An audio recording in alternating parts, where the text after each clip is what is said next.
John from JO Ventures Outdoors, and today I have an open tag response to Knife Detector.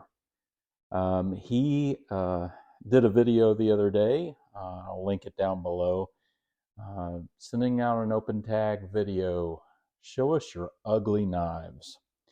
And so I got to thinking about this, and I thought that was just an awesome open tag. So I wanted to do a short video and just show you my number one choice for an ugly knife, and it's kind of the story behind it. And it is also one of my most sentimental knives, and one of my most favorite knives. And it's this little guy right here.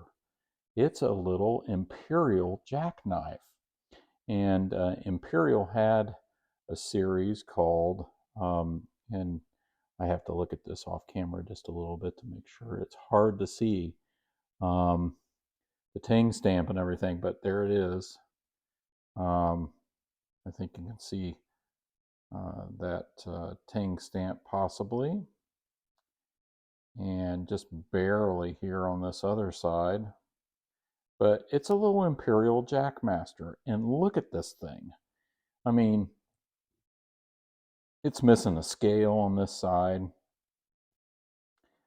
It's all dented and bent, and the scale's loose on this side just a little bit.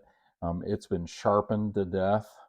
Um, it's, got lots of patina on it. I mean, it's just an ugly knife.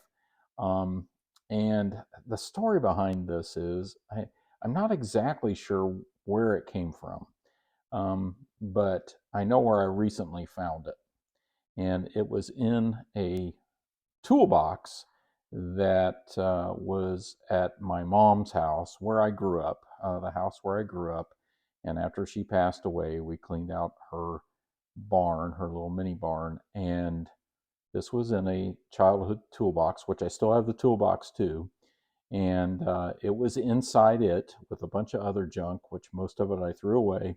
But I saw this little knife and I remembered it from my childhood, from when I was a little boy, and carrying this and having this, and I just had to keep it.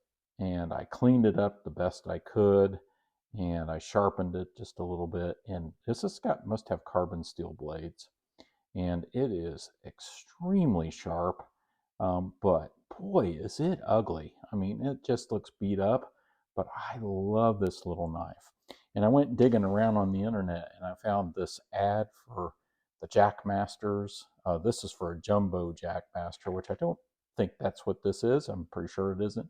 But you can see that, they had these display cases, and you could pick up these Imperial knives probably in the local hardware store, $1.25. What an awesome little piece of um, memorabilia here. If you could find the actual ads, this is just a printout from the computer, but isn't that just awesome? And so, Knife Detector, you just really brought back memories for me, because I had to go dig this out of my collection and do a video on it and just show you my ugly knife. And uh, just because a knife is ugly doesn't mean it can't be cherished, and or have sentimental value, or be a real useful tool, because this is extremely sharp. And I have actually carried this recently, over the last year or so, and have used it as an everyday carry. Um, but it's got all kinds of blade wobble. Actually, it's not all that bad, but the scale's kind of loose. So I really kind of treat it kind of, carefully, because I want to keep it around. But this is my Imperial Jackmaster small jack knife, and that's my ugly knife. Thank you so much, Knife Detector, for the great open tag, and thank you all for watching.